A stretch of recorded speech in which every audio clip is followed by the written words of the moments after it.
ఉపయోగపడే విధంగా, స్వామీజీలకు ఉపయోగపడే విధంగా వారికి ఫలాల్ని ఇచ్చే విధంగా ఉండేవి. కాలక్రమంలో అవి అంతరించిపోవటం, ఆ భూములు అన్యాక్రాంతం కావడంతో ఆ మఠాల ప్రాబల్యం అనేది క్షీణిస్తూ వస్తుంది. ఇలా తమ వైభవాన్ని కోల్పోయిన మఠాల్లో తిరుపతి వాసులకు చాలా సుపరిచితమైన మఠం ఏది అంటే గాలిగోపురం మఠం భూములు.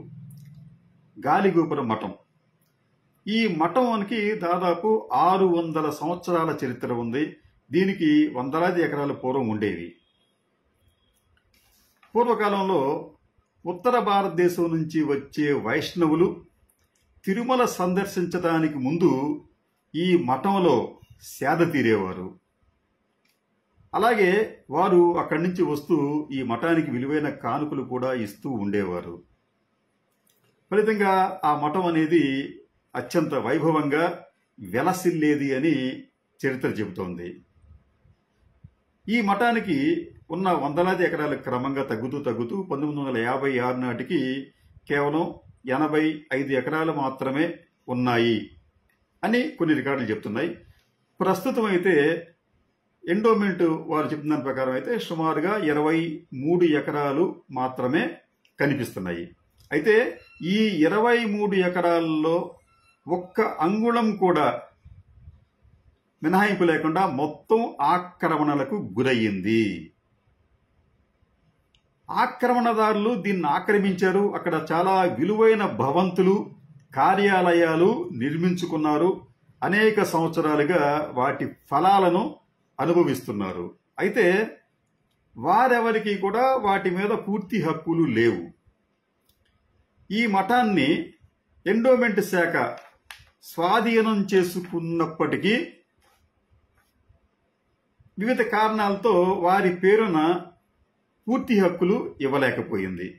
అయితే ఈ ఆక్రమణదారులందరూ కూడా రాజకీయంగా, సామాజికంగా పలుకుబడి గల వ్యక్తులు కావడంతో వారిని ఎవరూ ఏమీ చేయలేకపోతున్నారు. ఏదన్నా ఒకసారి ఎండోమెంట్ శాఖ ఒక నోటీసు ఇస్తే వెంటనే వారు కోర్టులను ఆశ్రయించి స్టేలు తెచ్చుకొని తమకేమీ జరగకుండా తమను తాము కాపాడుకుంటూ వస్తున్నారు. ఆ తర్వాత రాజకీయ పరిణామాలు మారిన నేపథ్యంలో చంద్రబాబు నాయుడు గారు అధికారంలోకి వచ్చిన తర్వాత వీరందరికీ కూడా ఆయన ఒక ఆశాకిరణంగా కనిపించారు. ఎందుకంటే ఈ చంద్రబాబు నాయుడు గారు మీకు 2002 జూలై 4వ తేదీన ఆయన ఒక జీవో జారీ చేశారు ఈ భూములకు సంబంధించి. ఆ జీవోకి ప్రాతిపదికత ఏమిటంటే కేబినెట్ సబ్ కమిటీ కొన్ని సిఫార్సులు చేసింది.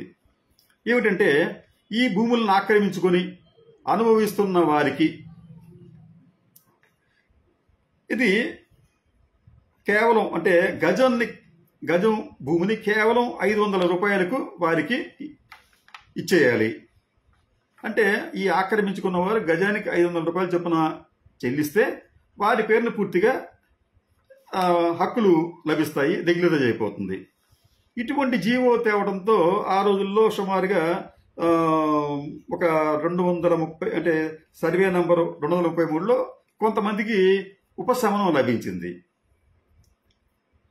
ఆ తర్వాత దీనిని దీన్ని రెగ్యులరైజ్ చేయించుకునే ప్రయత్నంలో ఈ ఆక్రమణదారులందరూ కూడా రాజకీయ నాయకుల వెంటపడటం. ఇప్పుడు ఈ ఆక్రమించుకున్న వారిలో కొంతమంది రాజకీయ నాయకులు ఉంటాం. ఈ రాజకీయ నాయకుల్లో కొందరికి విద్యా సంస్థలు ఉంటాం, కొంతమంది పెట్రోల్ బంకులు ఉంటాం, కొంతమంది కార్యాలయాలు ఉంటాం. ఇవన్నీ జరుగుతోంది. ఇది అయితే తాజాగా చంద్రబాబు నాయుడు గారు ఈ మిగిలిన భూములు అంటే మొదటి దశలో 23 ఎకరాలలో దాదాపు 10 ఎకరాల ముందుగా కారు చౌకగా రెగ్యులరైజ్ చేయడానికి ప్రయత్నాలు చేస్తున్నారన్న సమాచారం వస్తోంది. నిజానికి ఈ భూములకు సంబంధించి ఇప్పటికే 23 కేసులు పెండింగ్లో ఉన్నాయి కోర్టుల్లో. ఇవి ఉన్నప్పటికీ కూడా చంద్రబాబు నాయుడు గారు దీనిని రెగ్యులరైజ్ చేయడానికి ఆక్రమణదారులకు అనుకూలంగా ఆయన ఒక ప్రయత్నం చేస్తున్నారు. సరే, ఈ ఆక్రమణదారులకు అనుకూలంగా ఇట్లా చేయటం అనేది తప్ప అంటే నిజానికి మఠం భూములు గాని ఎండోమెంట్ భూములను గాని అమ్మే అధికారం ఎవ్వరికీ ఉండదు.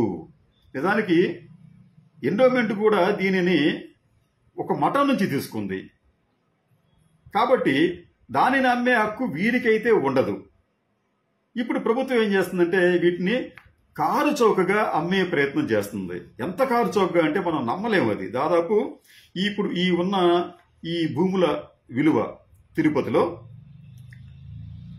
దాదాపు ఒక రిజిస్ట్రేషన్ వాల్యూ ప్రకారం చూసినా కానీ దాదాపు 460 కోట్ల రూపాయలు విలువ ఉంది.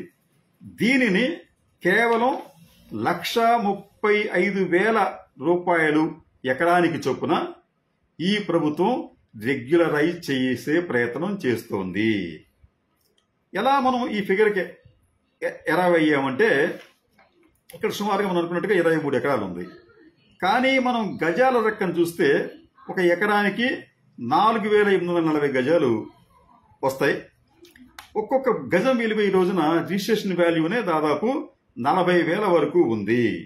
అంటే ఒక్కొక్క ఎకరం విలువ దాదాపు 20 కోట్ల రూపాయలు. 20 కోట్ల రూపాయలు రిజిస్ట్రేషన్ వాల్యూ ఉన్న ఈ భూములను ఈ ప్రభుత్వం ఆక్రమణదారులకు కేవలం 1,35,000 రూపాయలకే వారి పరం చేయబోతోంది. దీనికి ప్రాతిపదిక ఏం తీసుకున్నారంటే గతంలో ఒక త్రిసభ్య కమిటీని వేశారు. ఈ భూముల్ని ఎలా ఏం చేయాలి, ఎలా విక్రయించాలి అని చెప్పి ఒక కమిటీ వేస్తే ఈ కమిటీ ఆక్రమణదారులకు ఎక్కడా ఇబ్బంది కలిగించకుండా ఒక నివేదిక ఇచ్చింది. వారు ఏం చెప్పారంటే ఇది ఒక్కొక్క ఎకరాన్ని ఆక్రమించుకున్న వారికి 1,35,000 విక్రయించేయాలి అని చెప్పి ఇదే కమిటీని నివేదికను జగన్మోహన్ రెడ్డి హయాంలో సమర్పిస్తే దానిని ఆయన బుట్టదాఖలా చేశారు. దాన్ని పట్టించుకోలేదు. ఏంటి అంత విలువైన స్థలాన్ని ఇంత తక్కువగా మనం ఎందుకు చేయాలి, అది ఆక్రమణదారులకు ఎందుకు చేయాలని చెప్పి ఆయన చేయలేదు. సరే ఆయన చేద్దాం అనుకుంటే దానికి సంబంధించి అనేక కోర్టు కేసులు కూడా ఉన్నాయి.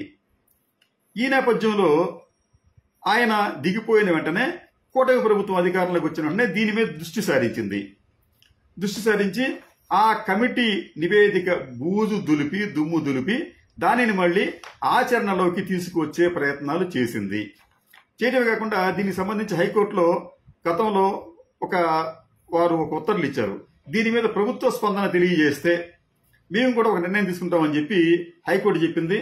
ఇప్పుడు హైకోర్టుకు సంబంధించి వారు తుది తీర్పు ఇచ్చేందుకు వీలుగా చంద్రబాబు నాయుడు గారి ప్రభుత్వం ఈ కమిటీ నివేదికను మేము అమలు చేస్తాము అని చెబుతూ ఒక జీవోను కూడా జారీ చేసే ప్రయత్నంలో ఉన్నారు. నిజానికి కొంతమంది చెప్తున్న ప్రకారం ఏంటంటే ఇప్పటికే ఒక రాష్ట్ర జీవో జారీ చేశారని చెప్పి అంటున్నారు. అయితే ఆ రాష్ట్ర జీవో ఏదైనా ఉంటే దాన్ని బయట పెట్టాలి. ఒకవేళ జీవో జారీ చేయాలనుకుంటే ఆ జీవో వివరాలను కూడా ప్రజల ముందు ఉంచితే బాగుంటుంది. ఏది ఏమైనప్పటికీ కూడా చంద్రబాబు నాయుడు గారు ఇంతటి విలువైన స్థలాన్ని కారు చౌకగా ఆక్రమణదారులకు కట్టబెట్టే ప్రయత్నాన్ని ఎందుకు చేస్తున్నారు? గతంలో ఇటువంటి కేసుల సందర్భంలో చాలా స్పష్టంగా ఇటువంటి ఆక్రమణలకు గురైన ప్రాంతాల నుంచి ఆక్రమించుకున్న వారిని తరిమి వేశారు. దీనికి సంబంధించి మీకు ఉదాహరణ విజయవాడ సమీపంలోని మంగళగిరి వద్ద ఉన్న పానకాల స్వామి ఆలయ భూములను కొంతమంది ఆక్రమించుకుని వాటిని అనేక సంవత్సరాలుగా అనుభవిస్తూ ఉంటే కొంతమంది దాని మీద కోర్టులో కేసు వేస్తే ఎండోమెంట్ ట్రిబ్యునల్ వారి